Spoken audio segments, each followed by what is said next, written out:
জসিম উদ্দিন একজন সাধারণ গ্রামীণ কৃষক। ছোট একটা খড়ের ঘর, দুটো গরু, আর 3 বিঘা জমি, এই তার সম্বল।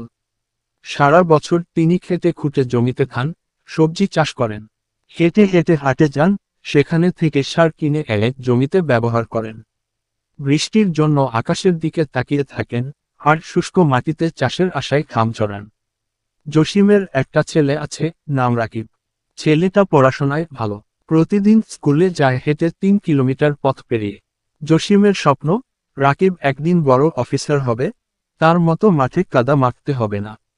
একবার বন্যায় সব ধান নষ্ট হয়ে গেল, জমি যেন এক ঝলকে সব কেড়ে নিল।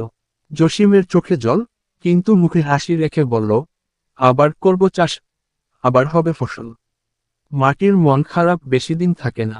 পরের বছর আরো কষ্ট করে জমিতে সবজি চাষ করল। ভালো ফলন হলো, বাজারের দামও পেল ভালো।